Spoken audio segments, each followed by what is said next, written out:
Bienvenue à cet épisode des ingénieurs pédagogiques. Donc, c'est notre troisième épisode ensemble. Je suis parmi mes collègues ici, M. Éric Dionne, professeur à l'Université d'Ottawa. Bonjour Éric. Salut Martin. Et puis, j'ai Alex Audet, un collègue enseignant à l'intermédiaire. Salut Alex. Bonjour Martin, ça va? Oui, ça va très bien. Donc aujourd'hui, juste pour réitérer le but de notre podcast ici, c'est le but ultime du podcast, c'est de créer un pont entre la recherche et la pratique. Fait que souvent, on a des chercheurs en éducation qui sont un peu dans un coin, qui font leur recherche, qui émettent leurs hypothèses et puis ils poussent la théorie. Et ils pourraient bénéficier de la rétroaction des enseignants qui peuvent venir mettre leur opinion, peuvent venir mettre leur vécu là-dedans pour pousser cette théorie-là. Puis en même temps, on a les enseignants dans leur coin qui ont leur pratique en enseignement, leur pratique en pédagogie, leur pratique pédagogique, qui ne sont pas nécessairement basés dans de l'évidence, dans la recherche, qui sont peut-être datés, qui pourraient bénéficier de l'influx de la recherche dans leur salle de classe. Fait que ici, c'est vraiment, on veut promouvoir le dialogue entre chercheurs et praticiens. Est-ce que vous avez des choses à rajouter là-dessus, les gars? Non, je pense que c'est très bien dit. Je pense que c'est exactement ça. Les trois, on a identifié un besoin que nous, moi et Martin, on avait en tant que prof. On se disait qu'on avait besoin de plus de recherche dans nos cours. Puis, M. Dionne, je pense que toi aussi, à l'université, tu as fait un peu le même constat. Oui, c'est le même constat. Puis tu sais, moi, c'est quelque chose que j'entends depuis fort longtemps. Même quand j'ai fait mes études en pédagogie, on trouvait toujours que c'était bien éloigné de la salle de classe qu'on apprenait à l'université. C'est encore des choses que j'entends. Fait que je pense que de faire les ponts, ça vaut la peine qu'on essaye de le faire le mieux possible. Et puis, je pense que c'est un partenariat qui fonctionne assez bien jusqu'à maintenant, donc qui est assez riche. Et surtout, moi, ce que j'aime bien, c'est l'idée, en fait, on est tous sur le même pied d'égalité. Il n'y a pas de personne qui est plus importante que l'autre. D'ailleurs, vous avez vu dans les podcasts, le rôle change, l'animateur change, celui qui choisit les textes va changer aussi. Donc, une structure très ouverte. Puis c'est ça. Puis on commence avec, comme d'habitude, un texte qui a été choisi par un de nous trois. Aujourd'hui, le texte a été choisi par M. Alexandre Audet. C'est un texte qui est intitulé « Évaluer sans décourager » par Roch Chouinard de l'Université de Montréal. Fait qu'Alex, tu voulais-tu nous parler, tu voulais-tu commencer un petit peu l'analyse, de décortiquer cet article-là pour nous autres? Absolument. C'est un texte fascinant de Roch Chouinard qui date quand même de 2002, mais qui amène des évidences qu'on voit à chaque année dans nos salles de classe, que ce soit à n'importe quel niveau. Il nous décrit des choses qu'on voit des visages de nos anciens élèves apparaître. Là, c'est vraiment super intéressant. Fait Roch Chouinard, il commence en nous disant, tu sais, comme les enfants qui commencent à aller à l'école en maternelle, si tu leur demandes pourquoi tu vas à l'école, ben ils vont dire, ben je vais aller apprendre à écrire puis à lire. Puis ils sont tous super motivés, ils ont tous hâte d'y aller parce que, écoute, ils deviennent des grands maintenant, ils sont plus à la garderie, ils s'en vont à l'école puis ils sont dedans. Fait qu'est-ce qui fait qu'à un moment donné, beaucoup de ces jeunes-là vont haïr l'école. Ils vont en venir jusqu'à haïr l'école. Et Roch Chouinard se penche sur cette question-là, puis c'est très intéressant ce qui en ressort. Une des choses qui commence à nous dire, c'est que à l'école, l'enfant réalise assez vite que oui, l'école, c'est une place où est-ce qu'on va apprendre, mais c'est surtout une place où on se fait évaluer. Et c'est là que les problèmes commencent.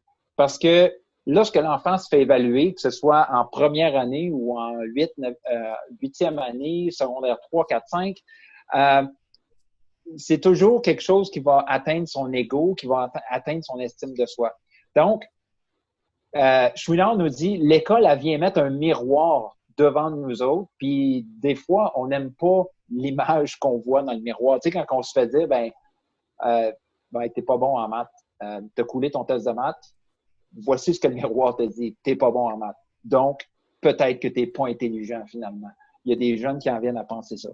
Donc, on part avec cette prémisse-là.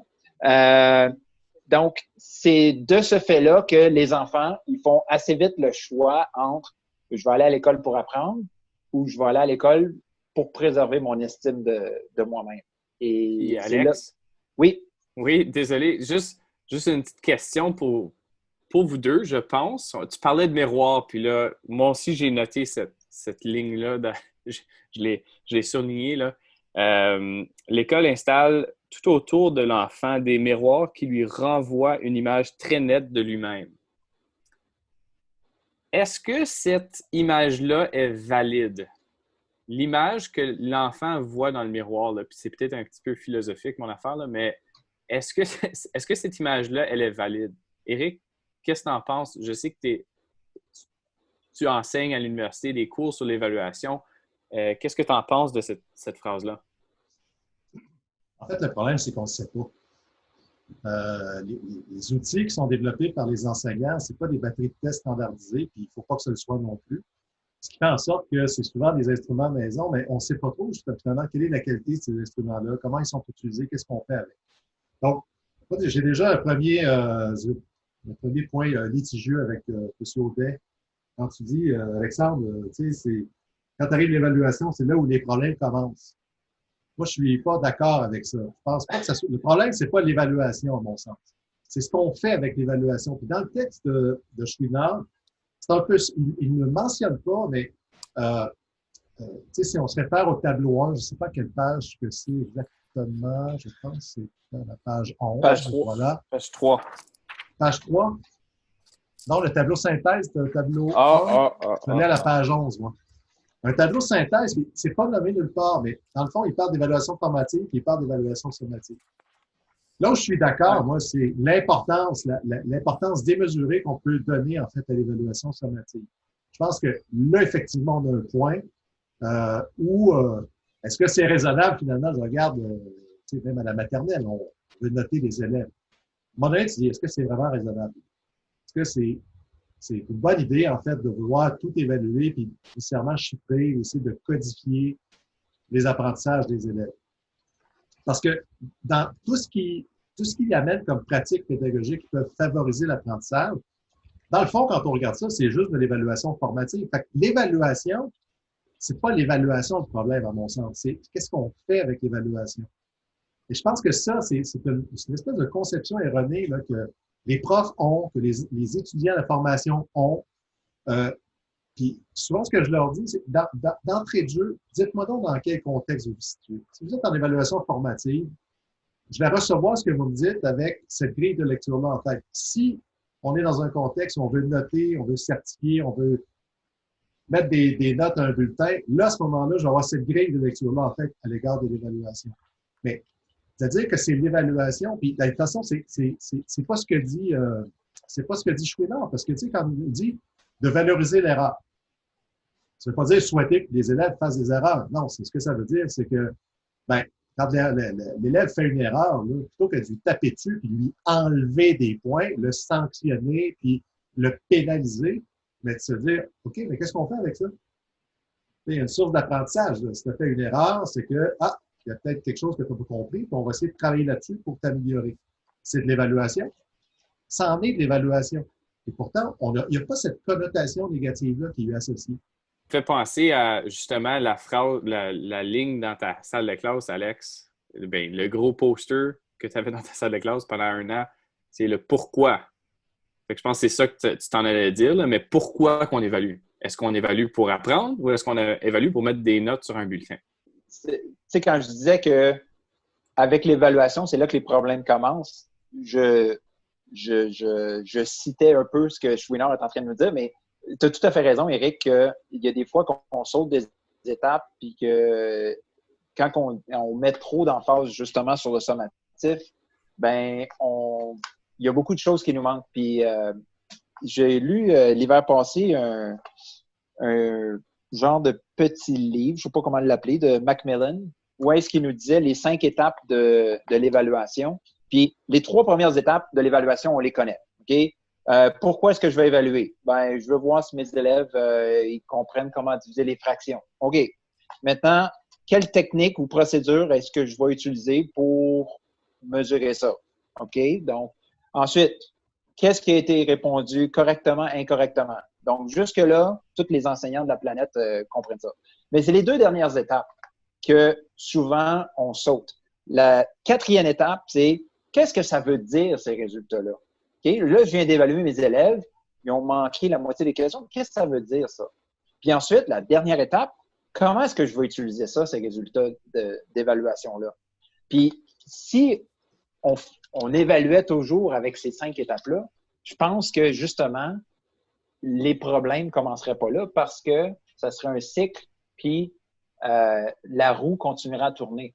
Le genre d'évaluation que Chouinard nous dit, c'est où est-ce que c'est une évaluation finale, comme c'est à la vie, à la mort, tu coules, ben c'est fini. Fait qu'Éric, je te vois hocher de la tête. Tu es clairement d'accord avec ce qu'Alex est en train de proposer? Ben oui, je suis d'accord, mais c'est là, à mon avis, que il va falloir je ne sais pas qu'est-ce qu'il va falloir qu'on fasse, là, parce que tu sais, ce que tu évoques, Alexandre, là, c'est la démarche en évaluation, c'est connu depuis, 40-50 ans. On la rabâche d'une façon, d'une autre, en d'autres termes, puis on essaie de donner d'autres exemples. Ben, en grosso modo, là, c'est la modélisation, en fait, de la démarche d'évaluation.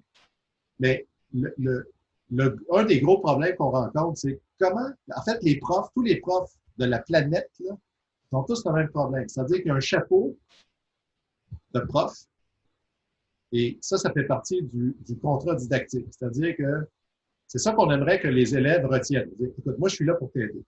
Et moi, je suis le prof, là, mais je suis pas là pour te taper dessus. Je suis là pour t'aider à faire tes apprentissages. Fait que ça, c'est le bon côté du prof. Mais il y a un autre côté qui est, il va falloir que tu notes les élèves. Il va falloir que tu dises là où ils sont rendus. Fait il y a un aspect qui est l'évaluation formative, puis un aspect qui est l'évaluation sommative. Et ça, Chouinard a raison, puis quand tu en parles, Alexandre, ça aussi, tu fais bien de le faire. C'est-à-dire que les élèves, très tôt, ils pigent comment ça fonctionne. Il n'y a personne qui leur explique ça. Il n'y a personne qui va leur dire, bon, le prof, vous savez, là, quand vous allez arriver à l'école, en première année, alors le prof va vous enseigner, va vous faire un enseignement, va vous proposer des situations pédagogiques, et puis il va être là pour vous aider. Mais à un certain moment donné, ça ne sera pas ça. Le prof, il va changer de chapeau, puis il va noter, puis là, il faudra cacher les erreurs, cacher ses difficultés. Il n'y a personne qui dit ça. On est d'accord. Il n'y a personne qui, au premier jour de l'année, qui va dire, bon, aux enfants, regardez, on vous explique comment l'école fonctionne. Mais après 3 semaines, par exemple, ils ont tout pigé. Ils ont tous compris comment ça fonctionnait. Et ça fait partie du contrat didactique. Puis moi, la question que je me pose, c'est comment on va faire pour passer par-dessus ça? Parce que ça fait 50 ans qu'on dit, oui, il faut qu'on fasse plus d'évaluation formative.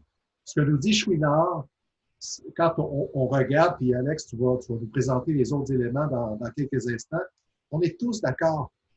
C'est évaluer en privé, donner le droit de se reprendre, évaluer de façon formelle, sommative lorsqu'ils sont prêts. On est tous d'accord avec ces affirmations-là. Mais comment on va le faire?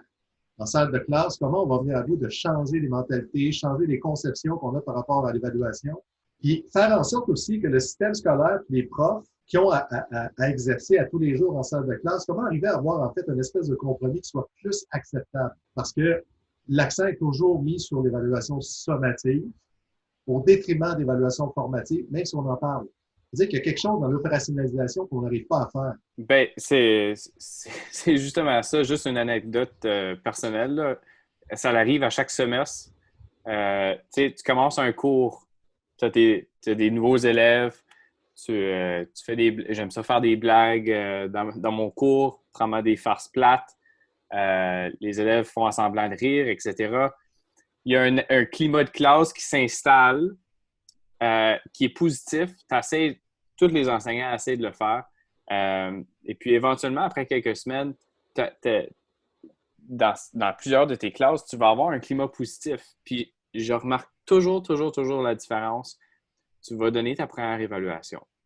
Une fois que tu donnes ta première évaluation et tu la corriges et tu remets la note aux élèves, il y a la plupart des élèves qui vont, rien va changer dans leur comportement, dans votre relation, mais il y a certains élèves où est-ce que, ben, je pensais que tu étais gentil, monsieur. Il y a tout le temps, même s'ils ne le disent pas, leur comportement change, puis c'est comme, ben, monsieur, pourquoi tu m'as donné cette note-là? Puis il y a tout le temps cette discussion-là où est-ce que c'est comme, ben, je te donne pas une note, j'évalue ton travail par rapport à cette grille, blablabla. Bla, bla, bla. On sait, mais il y a tout le temps puis je sens ces deux rôles-là que tu as décrits, Eric, je les sens, puis c'est particulièrement flagrant en début de semestre, en début d'année, puis là, surtout au secondaire, où est-ce qu'ils sont un petit peu plus conscients, puis aussitôt qu'on donne la première évaluation, c'est comme, oh, OK, le semestre est commencé, là. Fait que j'ai tout le temps ce sentiment-là, un petit peu. Fait que, Alex, je t'ai coupé la parole. Non, c'est correct. Je reviens à l'article de Chouinard. Il nous lance dès la 2e page une phrase qui tue, une phrase là, que tu fais comme « Oh my God, il a tellement raison, mais ça fait mal d'entendre ça. » Il dit excusez, le milieu scolaire ne devrait pas tant viser à augmenter la motivation à apprendre des élèves qu'à freiner le processus de démotivation à l'endroit de l'école et des tâches scolaires. Donc là, il nous dit, arrêtez de vouloir motiver vos élèves. Faites juste vous assurer qu'ils se démotivent pas. Fait que, ouch! Parce qu'ils arrivent à l'école motivés. Puis m'emmener, ils se démotivent à l'école. C'est de la faute un peu de l'école. L'école, les profs, puis tu sais, l'école, c'est au sens large.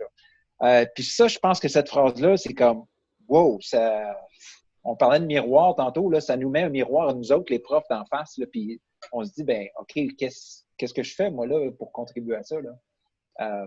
J'ai trouvé ça super intéressant. Parce qu'après ça, il commence à nous parler des comportements d'évitement. Quand l'élève il commence à avoir des comportements d'évitement, c'est qu'il va commencer à éviter les efforts. Parce que les efforts, ça devient quelque chose de négatif. Parce que plus que tu fais d'efforts, bien, plus que l'échec va faire mal suite à ton effort. Fait que l'effort, ça devient comme une menace pour les élèves, comme un petit peu plus en difficulté. Fait que, tu sais, là, moi, je pense à ma salle de classe, là, des fois, là, tu vois des élèves qui font rien, qui sont comme... Je sais pas, il n'y a rien qui les dérange. Puis, ben, c'est exactement ça. C'est des élèves ils travaillent très fort pour ne pas faire d'efforts, tu sais, pour même pas essayer. Comme ça, s'ils échouent, ils peuvent dire, ben, c'est pas parce que je suis pas intelligent, hein? C'est juste que je n'ai pas fait d'efforts. Puis ça, c'est tout par rapport à préserver l'estime de soi. Ça revient beaucoup à ce que Carol Dweck avait sorti dans son livre sur la mentalité de croissance. L'article de Chouinard a été publié avant le livre de Dweck, là, mais les deux se rejoignent. J'ai trouvé ça super intéressant. Je ne sais pas ce que vous autres vous en pensez de cette phrase qui tue là.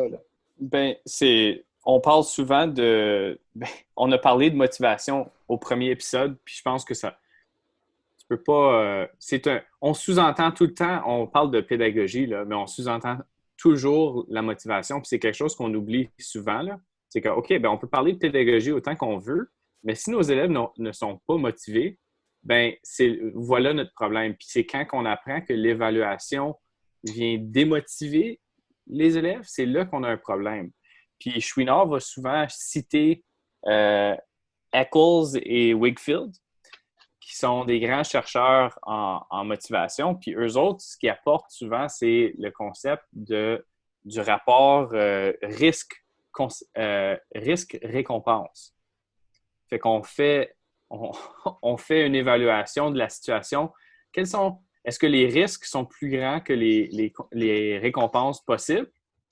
Si les bénéfices sont plus grands que les risques, bien, on va s'engager dans le travail ou on ne va pas s'engager dans le travail plutôt. Puis, puis nos élèves sont tout le temps en train de faire cette évaluation-là. Puis tu en parles, Alex, de ton élève ou de tes élèves qui il n'y a rien qui les dérange, puis tu peux faire ce que tu veux, tu peux danser dans la classe, puis ils ne sont pas plus engagés.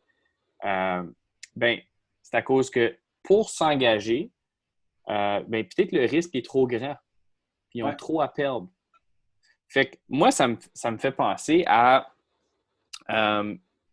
quel autre genre de choses qu'on fait en salle de classe en tant qu'enseignant qui démotive nos élèves. Chouinard en discute. Oui, bien justement, il nous dit vers la fin de l'article, il nous disait des choses que, encore une fois, en tant que prof, on a tous déjà dit ça dans notre classe. On présente un travail, on présente une tâche, on présente un projet, on dit « Hey, inquiétez-vous pas les élèves, vous allez voir, ça va être facile ce travail-là. » Bien ça, l'élève qui est moins engagé, moins motivé, quand tu lui dis « ça va être facile », puis lui, il trouve ça dur, là, il se dit « Oh my God, je suis vraiment imbécile. Je suis vraiment plus stupide que tout le monde. » Parce que là, le prof vient de dire que c'était facile, puis moi, je trouve ça difficile. Donc ça fait en sorte que l'élève va se désengager encore plus. Puis non seulement ça, il ne voudra jamais demander de questions parce que là, tu viens de lui dire que c'était facile. Fait qu'il ne voudra pas te demander de questions parce que là, ça va être d'avouer sa stupidité devant tout le monde. Donc, ce genre de petites phrases-là qui des fois, nous sortent de la bouche sans trop qu'on s'en aperçoive, ça a des gros impacts des fois sur l'engagement, la motivation des élèves. Tu sais, concrètement, moi, j'ai vu souvent des profs, justement, tu parlais du début d'année tantôt, Martin, mais tu sais, qui vont dire en début d'année, bon, ben écoute, il faut qu'ils comprennent qu'il va falloir travailler dur dans mon cours.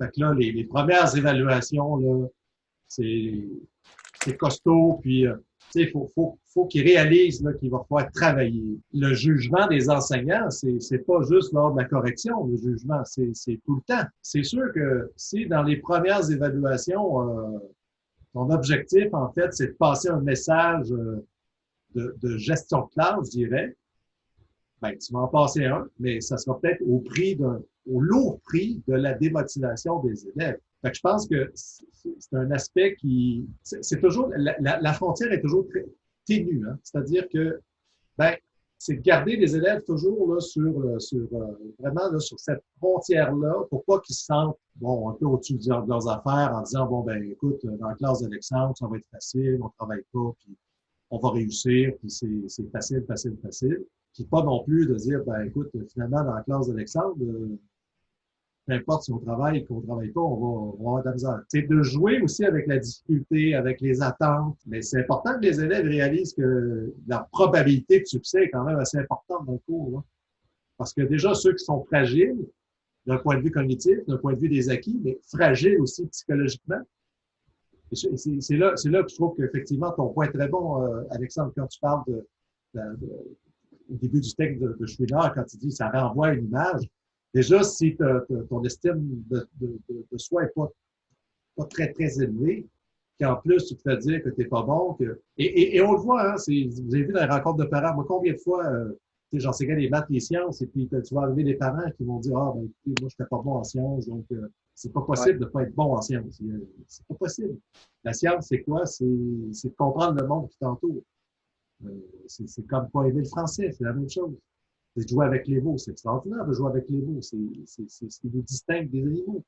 Donc, c'est pas juste au primaire, au secondaire, mais jusqu'à l'université. Puis, tu sais, pour revenir aux élèves qui se désengagent, ben souvent, ben ça va être eux autres qui vont avoir les comportements dérangeants. Parce que Chouinard nous dit dans l'article que l'élève qui est désengagé, qui sait qu'il ne va pas réussir ton cours, qui sait que ça va être difficile, il ne va pas vouloir faire d'efforts. Donc, là, il ne veut pas avoir l'air stupide devant tout le monde. Donc là, comme tu disais tantôt, Martin, l'élève va faire le calcul, il va se dire, bon, moi, je ne peux pas avoir des A+, ou je ne peux pas avoir des 95 dans ce cours-là. Puis, si je travaille fort, très, très, très, très, très fort, peut-être que je peux avoir 75. Mais ce n'est pas garanti. Fait que si je ne fais rien, je vais juste peut-être échouer le cours, mais au moins, je vais pouvoir dire que le prof, je l'haïs, c'est pour ça que je n'ai rien fait dans son cours. Puis en plus, l'élève va commencer à avoir des mauvais comportements. Il va peut-être avoir des actes de défi à l'autorité. Il va envoyer promener son prof. Il va déranger en classe. Puis ça, c'est tout pour compenser son sentiment d'impuissance face à l'école, face à son apprentissage.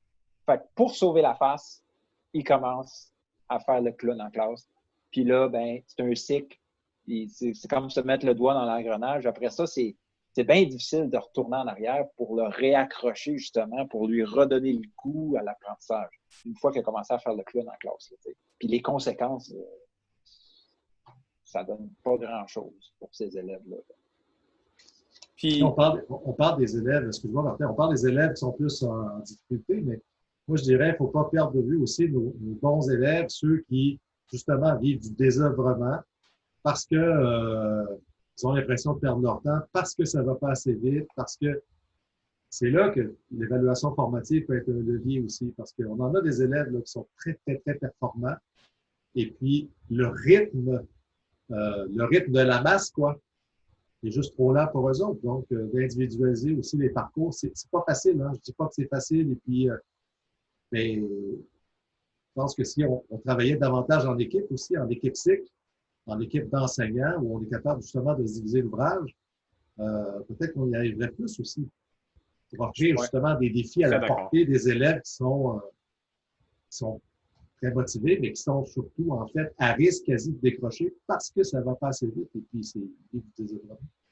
C'est qu'il faut réfléchir à notre but en tant qu'enseignant.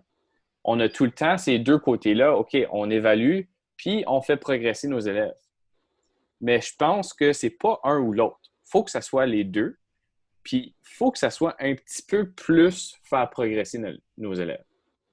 D'après moi, on veut pousser nos élèves, tous nos élèves, puis évaluer, ça devrait venir au service de l'apprentissage. Je sais que c'est des mots catchy dans faire croître le succès en Ontario, là. Mais il faut évaluer pour faire progresser nos élèves. Puis, pendant qu'on est là, on va prendre des notes sur c'est quoi leur niveau actuel, mais ça peut changer, puis on va réévaluer. Mais le but vraiment, là, c'est que, OK, je veux voir où est-ce que tu es pour te faire progresser.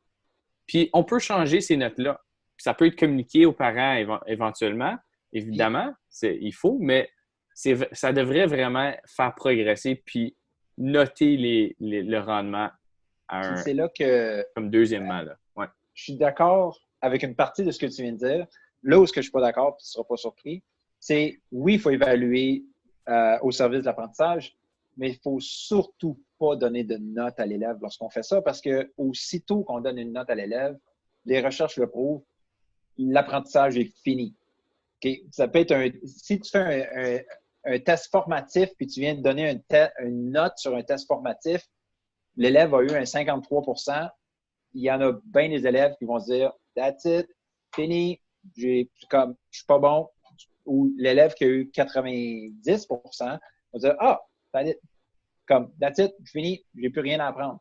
Tandis que si on y va toujours avec la rétroaction descriptive, ben là, il y a toujours, tu sais, c'est toujours quelque chose, il y a toujours plus loin à aller, tu sais.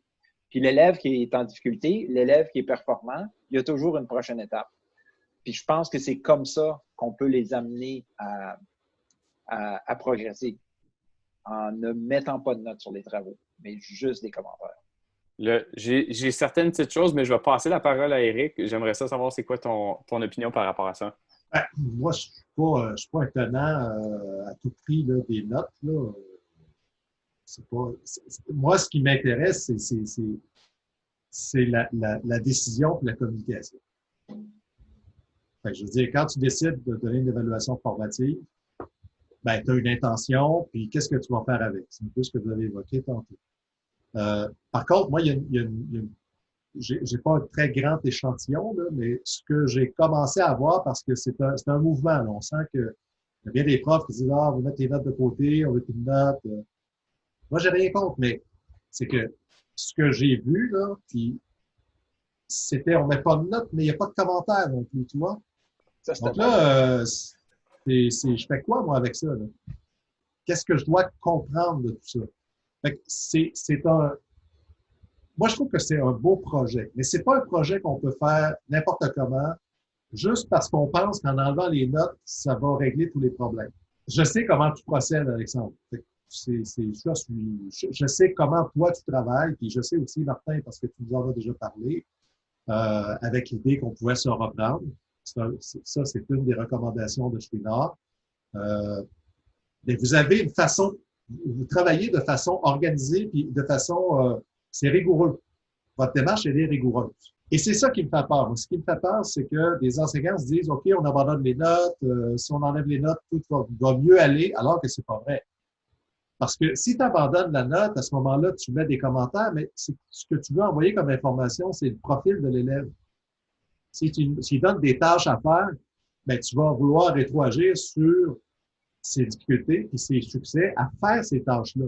Et pouvoir dire, OK, toi, par exemple, pour revenir à ton exemple de division de fraction, écoute, je sais pas, je te dis n'importe quoi, mais une division de fraction avec des chiffres pairs, ça va, c'est des chiffres impairs, ton problème. OK, on va travailler là-dessus. Tu vois ce que je veux dire? C'est que là, il y a un véritable diagnostic didactique. Là. Et moi, je pense que c'est une de. D'ailleurs, c'est très curieux parce que Chouinard, en fait, c'est pas quelqu'un de didactique et c'est pas quelqu'un d'évaluation. Et quand tu lis son texte, tu dis, c'est étrange parce qu'on est dans les deux. On a un pied en didactique et on a un pied en évaluation. Mais ça nous prenait peut-être quelqu'un de l'extérieur pour venir nous dire, parce qu'il faudrait que vous parliez. Là. Fait que tu as les gens d'évaluation qui disent faites l'évaluation formative, ils nous disent pas comment. Tu as des gens de didactique qui expliquent comment passer des savoirs savants au savoir enseigné, mais qui n'intègrent pas ça dans un processus d'évaluation. Fait que les enseignants sont au milieu de tout ça, puis ils se disent OK, mais je fais ça comment? Parce que ces gens-là ne se parlent pas. Et voilà le but des ingénieurs pédagogiques. Créer le pont. Oui. Et voilà. C'est un méchant, c'est toute une aventure parce que ça veut dire qu'il faut combiner des cultures. La culture des profs du secondaire, la culture des gens comme en évaluation comme moi, avec notre façon de voir le monde, les gens de didactique qui arrivent aussi avec leur culture particulière, puis de dire, on met nos égos de côté, là, puis on met nos grilles de lecture rigides de côté, puis on essaie de transformer ça pour que ça puisse être au bénéfice des élèves, pas au bénéfice de nos égos personnels, puis de nos organisations, puis de notre discipline. Moi, je pense que ça, c'est déjà un méchant contrat. Puis, justement, faut penser en termes d'apprentissage au lieu de penser en termes d'enseignement. Puis si on pense à comment est-ce que mes élèves vont apprendre au lieu de comment est-ce que je vais enseigner ça, c'est une nuance, mais c'est une grosse nuance. Puis se mettre dans la peau de nos élèves, se mettre dans leurs souliers, comment est-ce qu'ils vont apprendre ça, je pense que c'est un bon point de départ. Je suis d'accord avec toi, Alex. Puis peu importe si on veut des notes ou non, en ce moment, il faut en donner une au bulletin. Ouais. Je pense qu'il y aurait peut-être certains arguments au niveau de la motivation pour des élèves peut-être plus faibles, ou est-ce que tu peux les pousser avec cette carotte-là? On peut parler de motivation extrinsèque quand on parle de Dweck ou peu importe là, éventuellement. Mais je suis d'accord avec toi. Peu importe si on donne une note ou non, là, c'est la rétroaction puis c'est faire progresser les apprentissages. Fait que si on veut continuer avec l'article de Chouinard, est-ce qu'il y a des choses qu'on pourrait apporter en salle de classe en tant qu'enseignant? Puis à cause, il passe à travers beaucoup de choses dans son article. Alex, est-ce qu'il y a des choses que toi, tu as remarqué que tu es comme ça, c'est quelque chose qu'en tant qu'enseignant, on doit rapporter à l'intérieur de notre salle de classe? Oui, il y a beaucoup de choses, mais il y a bien des choses qui se résument à quel genre de langage qu'on utilise quand on est devant notre classe, là. Quel genre de langage est-ce qu'on utilise? Puis dans le tableau qui résume à la fin, qui compare les bonnes et les mauvaises pratiques, là, comme valoriser le dépassement de soi et l'effort au lieu de valoriser le rendement. Bien, ça peut être aussi simple que quand tu donnes un test à tes élèves, tu donnes une tâche, un projet, n'importe quoi à tes élèves, une évaluation. Bien, beaucoup de profs vont dire, ben là, si tu veux ton 90%, il faut que tu fasses ça. Ou si tu veux avoir ton 4+, ça te prend ça dans ton travail. Bien ça, tu es en train de valoriser le rendement. Tu n'es pas en train de valoriser l'apprentissage. Tandis que si on valorise le dépensement de soi puis l'effort, bien, on change notre langage. On commence à dire, bien là, si tu veux pousser ton apprentissage plus loin, voici ce qu'il faut que tu ajoutes à ton texte d'opinion. Si tu veux améliorer ton texte, voici ce que tu devrais faire. Okay? Puis là, il y a jamais de limite à ça. Simon Sinek a sorti un nouveau livre cette année ou l'année passée qui s'appelle The Infinite Game.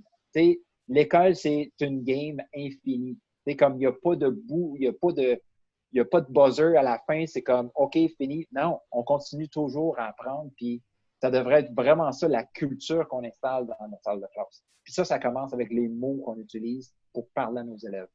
C'est un super bon point, Alex. c'est excellent. Puis Carol Dweck, là, parle justement de ça quand elle parle de ses louanges. Elle parle de la mentalité de croissance, là, mais ses louanges, quand on donne des louanges aux élèves, là, je veux dire, on peut louanger leurs résultats ou on peut louanger leurs efforts. Mais les impacts de ça sont très différents. Éric, est-ce que tu avais d'autres choses qu'on pourrait ressortir pour les enseignants qui apportent à l'intérieur de leur salle de classe? Ben, regarde, je regarde le 3e avant-dernier quand je suis dans d'évaluer les élèves de façon formelle lorsqu'ils sont prêts. Ce que ça veut dire, c'est de sortir en fait du calendrier scolaire. Il y a des écoles, je suis convaincu que c'est encore le cas. Moi, j'ai passé 3 jours dans une école où les planifications de classe, en fait, étaient communes pour tous les profs de sciences. Parce que c'était la gestion des locaux qui dictait qu'est-ce que tu étais pour faire. J'ai passé 3 jours, après 3 jours, je suis parti. Il y a ça aussi. Je dirais il y a des éléments qu'on peut amener en salle de classe, mais ça ne dépend pas que des enseignants. Il faut que l'organisation scolaire aussi permette ces changements-là. Donc, c'est des changements, en fait, qui vont faire en sorte que tous les acteurs, ils se fédèrent autour de, exemple, d'un énoncé comme celui-là. Parce que c'est beau dans un tableau, dans un article, c'est mignon comme tout, là. Tu sais, évaluer les élèves de façon formelle sur motive lorsqu'ils sont prêts. Oui, mais je fais quoi dans ma classe? Moi, si j'ai 3 groupes d'élèves, 3 gros groupes d'élèves, là. J'en ai qui sont prêts depuis déjà 2 semaines, j'en ai qui sont prêts là, puis j'en ai qui vont être prêts juste dans un mois, là. Je fais quoi, là? Comment je fais ça, là? Ça veut dire que tu as des élèves qui traînent la patte, par exemple. C'est ce qu'on disait tantôt. Puis eux autres, ils ont besoin de plus d'aide que les autres. Et ça, ce qui peut être l'outil pour les révéler, ces élèves-là, c'est l'évaluation formative. Excuse-moi de t'interrompre. Ce que Chouinard disait, justement, les élèves qui traînent la patte, c'est souvent les élèves qui ne voudront pas avoir de l'aide. Ils ne veulent pas demander de questions, ils ne veulent pas avoir d'aide, ils n'écoutent pas les consignes, ils ne vont pas voir les feuilles de route parce qu'ils se disent ça revient à mettre des efforts, puis si je mets des efforts puis j'échoue, j'ai de l'air encore plus stupide. Fait que les élèves qui traînent la patte, il y a des fois que peu importe ce qu'on pourrait faire, ils vont tout le temps traîner en arrière. Puis ils rattraperont jamais le reste de la gang. Là, fait que je pense qu'il faut vraiment y aller sur la motivation avant la matière, finalement. Moi, je veux juste te relancer, Alex, sur ce que disait notre ami Martin il y a 1 ou 2 podcasts de ça. Quand tu nous disais que en maths, en fait, tu étais obligé parfois de revenir 2 ans, 3 ans en arrière. Parce qu'il y a des concepts qui n'avaient pas pigé. Ça, là, c'est tellement banal quand tu dis ça. Mais en même temps, c'est fondamental. Ça veut dire que les élèves que tu n'arrives pas à motiver, on se dit, ils ne sont pas motivés, ils décrochent.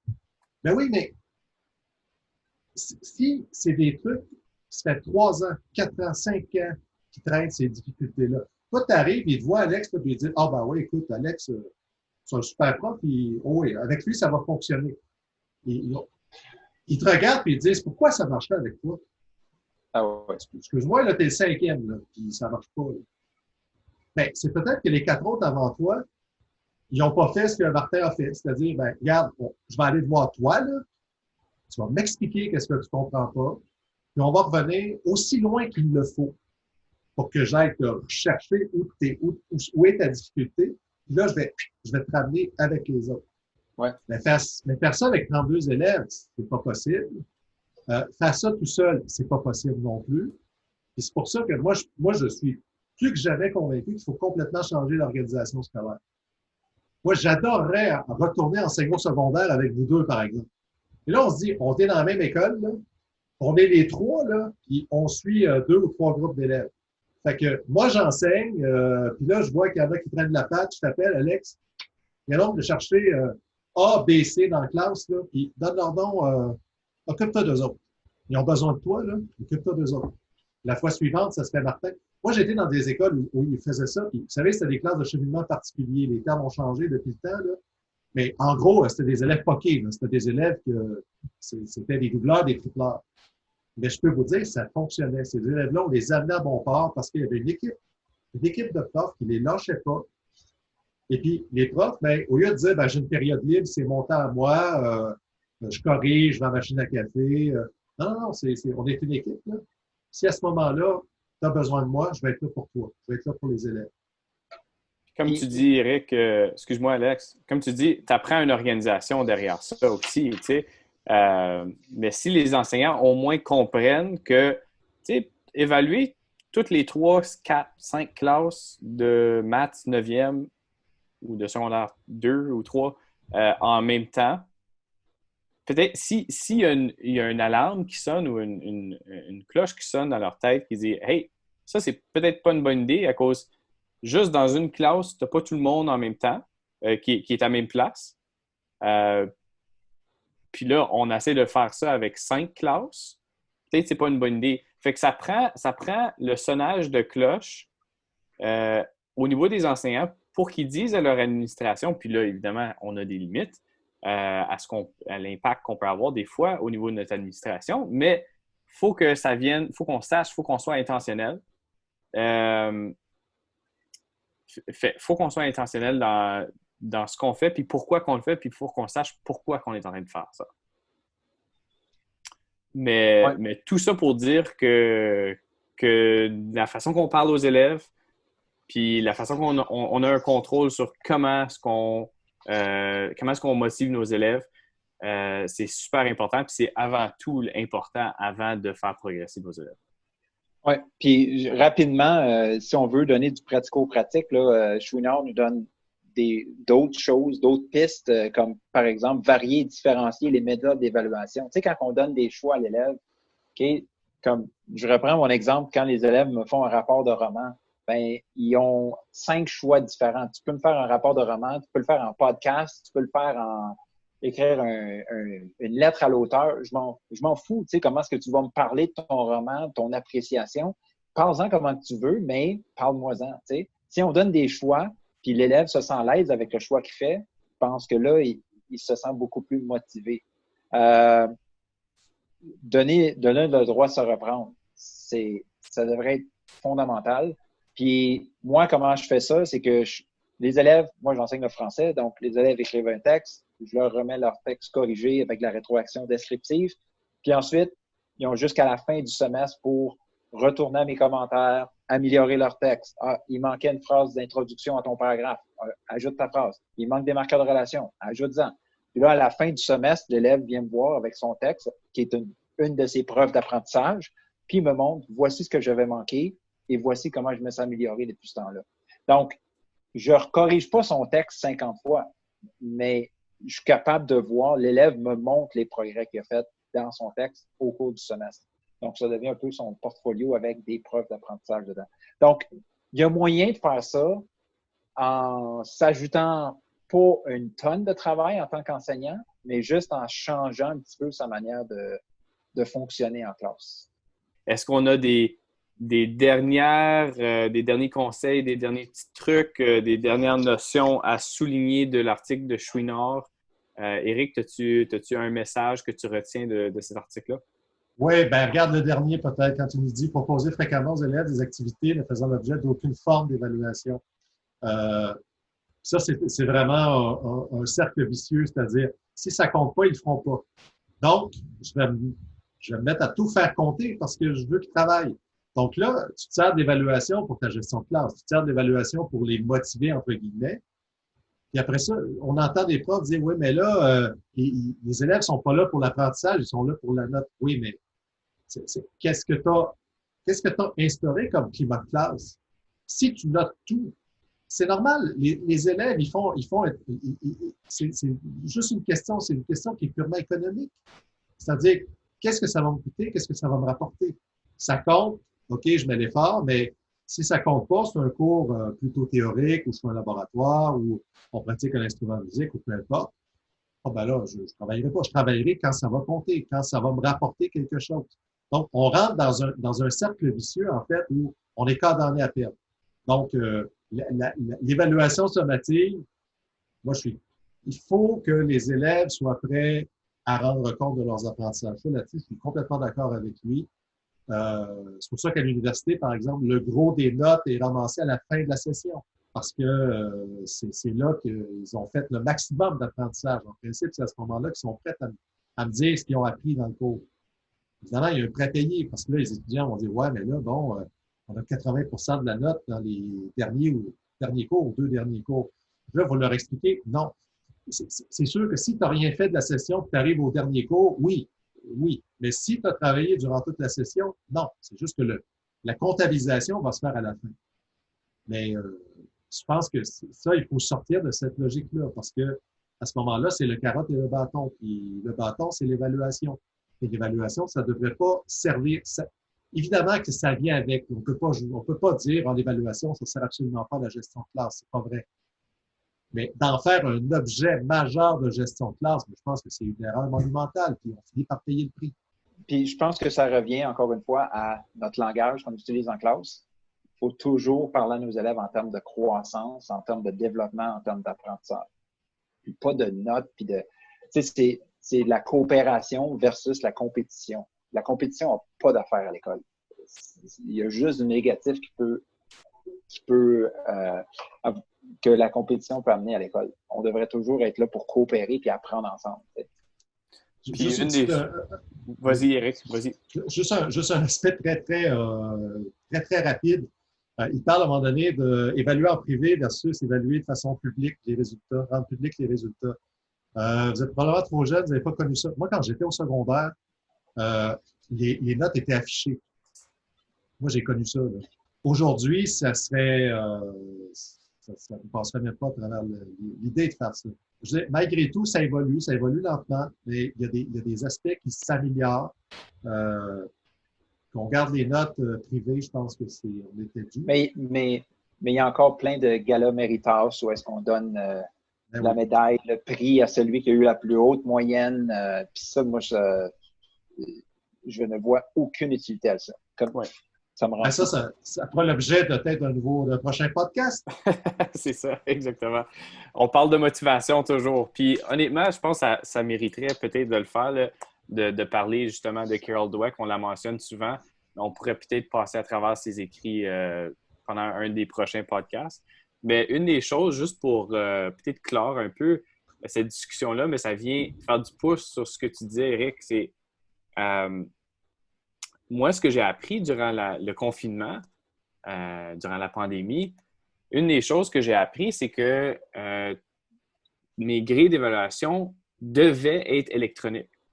Puis au lieu de le faire par papier-crayon, puis là, j'utilisais mon surligneur, puis je surlignais les critères, etc., je le faisais de manière toute électronique.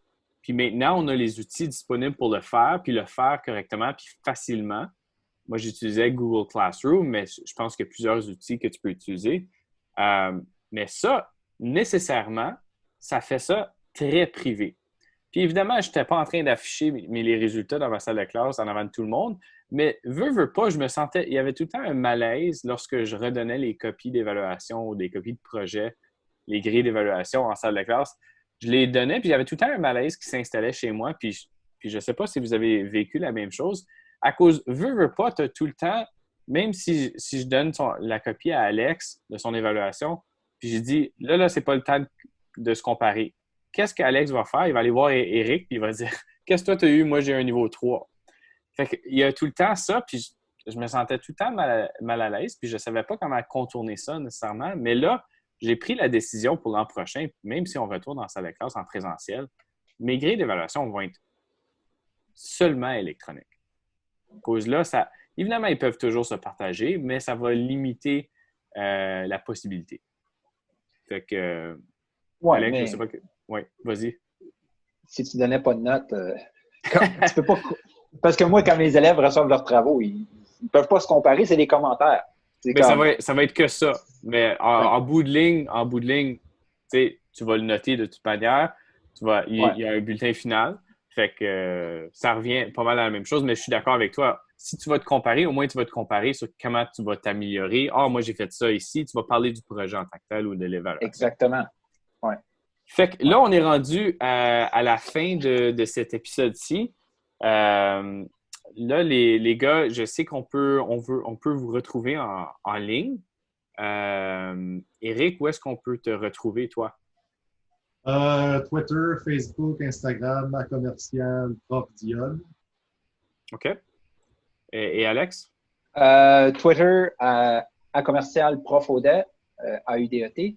Et sur Instagram aussi, @profaudet. Et j'ai aussi mon blog qui s'appelle le blog du Prof Audet. Puis aussi, j'ai une page Facebook, Alexandre Audet.